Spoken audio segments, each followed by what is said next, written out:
भारत के तमाम इलेक्ट्रोहोम्योपैथी को डॉक्टर सुदामा प्रसाद सिंह का नमस्कार। स्कॉर्सो ग्रुप की औषधि S8 के विषय में आपको आज बताने जा रहा हूं और इसकी क्रिया के विषय में। S8 एक ऐसी औषधि है, इससे कब्ज भी दूर होता है और अतिसार, डायरिया, अतिसार भी रोका जाता है। हम इस बात को समझें,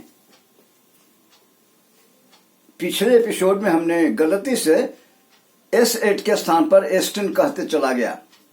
एक्चुअली S8 का स्थान थियोडोक्रॉस ने 10 पर रख दिया है, F1 जोड़ करके। F1 में लगने वाले पौधों को जोड़कर उसने 10 पर रख दिया। हम भूल से उसको S8 को एस्टिन समझ कहते आ रहे हैं। S ग्रुप में S4, S3 गायब है, S4 है, वो S11 पर थियोडोक्रॉस ने रख दिया था।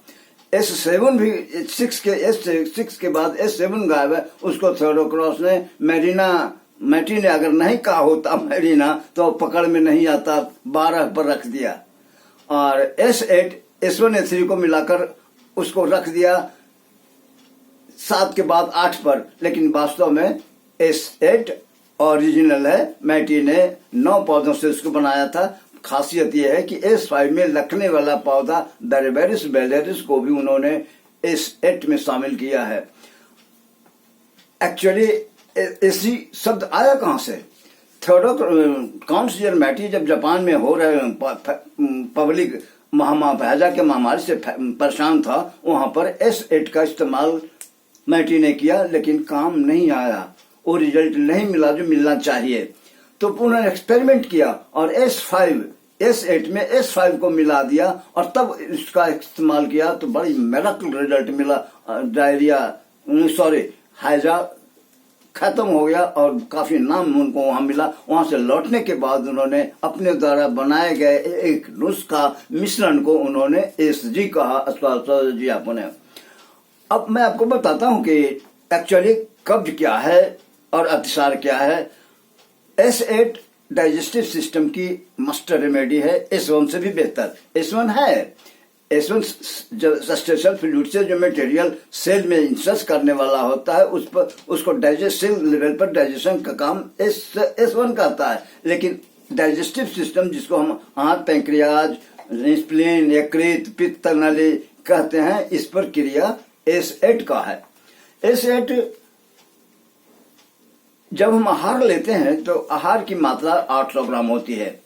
24 घंटे में हमारे द्वारा लिए गए पानी की मात्रा 1200 ml, मतलब 1.2 लीटर होता है।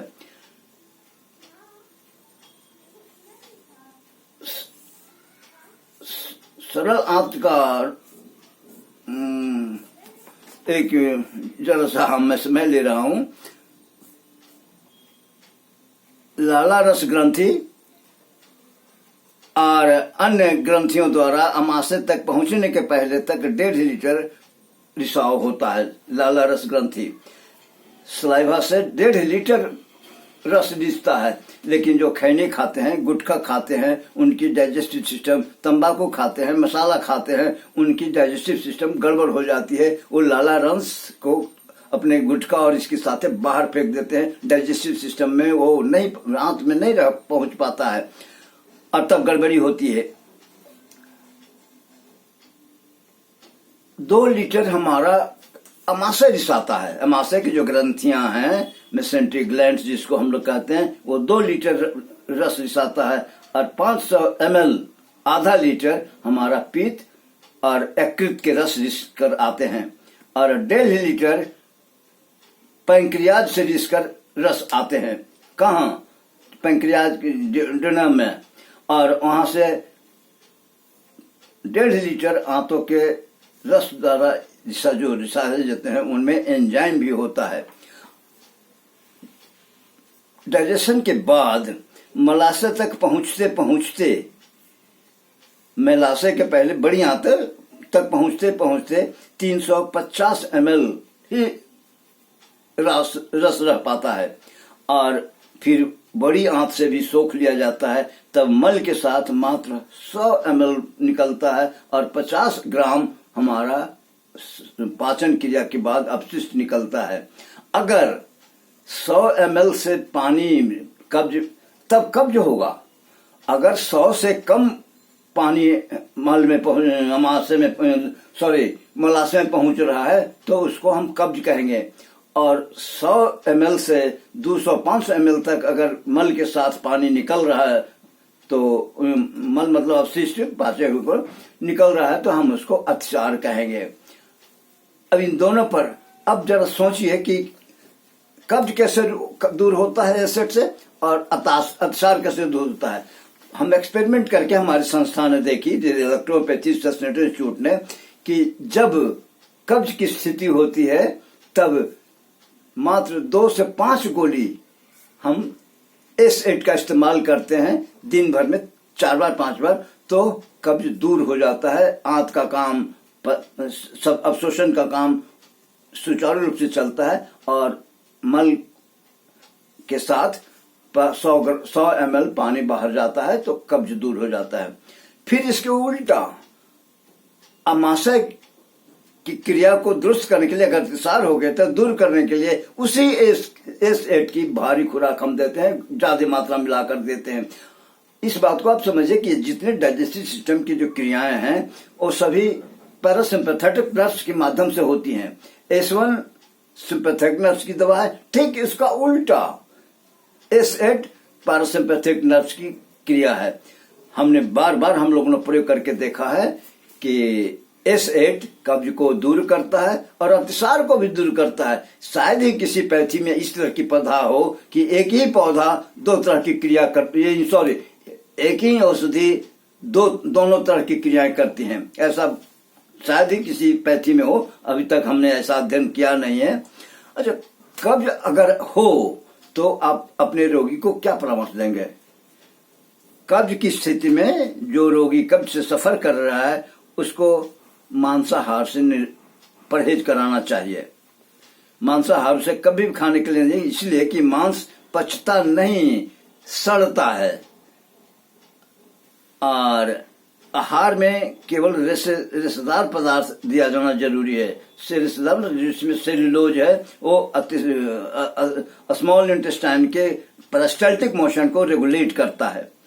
तीसरा है आहार ग्रहण करने के 2 घंटा बाद, 1.5 से 2 घंटा बाद पर्याप्त थोड़ा थोड़ा करके 400-500 ml करके थोड़ा थोड़ा करके पानी कम से कम 5 से 6 लीटर पीना चाहिए। उसको कब्ज कभी नहीं होगा। और पानी का टेम्परेचर बॉडी टेम्परेचर थोड़ा अधिक हो। जाड़े का मौसम है तो थोड़ा अधिक आपको लगेगा, गर्म लगेगा, लेकिन गर्म पानी पीने से कब्ज नहीं होता है। अगर आप आजमाना चाहते हैं तो सुबह उठिए और आधा लीटर या इच्छा भर उकड़ू बैठकर आप आधा लीटर ससुम गर्म पानी पीजिए और 100 कदम टहलिए। आपके टहलते टहलते मोशन आएगा, आपको लैट्रिन जाना चाहिए। इस मोशन को कभी रोकना नहीं चाहिए।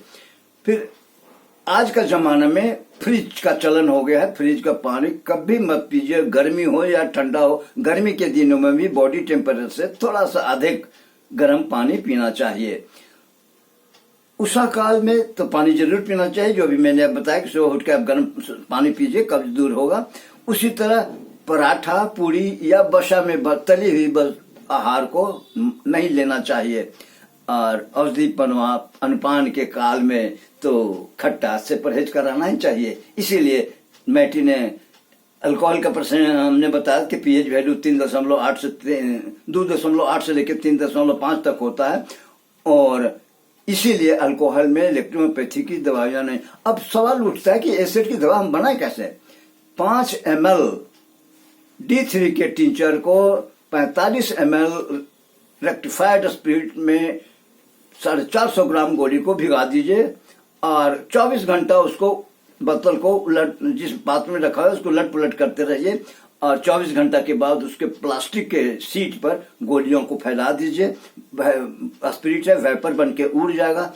जब उड़ जाए, गोली आपस में चिपके नहीं, तब बोतल में सील बंद करके रख दीजिए। हाँ, अब मैटी साहब ने पानी में इस्तेमाल किया था। कैलकुलेट करके हमने देखा कि 450 ग्राम गोली की संख्या 20,000 होती है। 20,000 गोली में हम 5 ml टिंचर को फैला देते हैं। उसी से कैलकुलेशन के आधार पर हमने और डॉक्टर मशंकर बाबू ने कैलकुलेट किया, निकाला कि 375 ml रेक्टिफाइड स्पिरिट में, डाइल्यूट स्पिरिट का मतलब 1 भाग स्पिरिट 9 भाग डिस्टिल वाटर मिलाया और तब हो गया 380 ml दवा डी इस्तेमाल के लिए तैयार होती है। D4 उसको नहीं समझना चाहिए, इसलिए कि D4 का 1:9 के रेशियो में होना चाहिए। 1:9 के रेशियो में D3 से हम लिक्विड नहीं बनाते हैं। 5 ml को 375 ml डाइल्यूट स्पिरिट में मिलाते हैं, इसलिए D3 ही रहता है। इसलिए कि D3 को हल्का करने के लिए, हमारे शरीर पर अंग के अधीन काम करे, इसलिए ऐसा करते हैं। इस बार अब की बार फिर मैं आपको कुछ नई बात लेकर आऊंगा।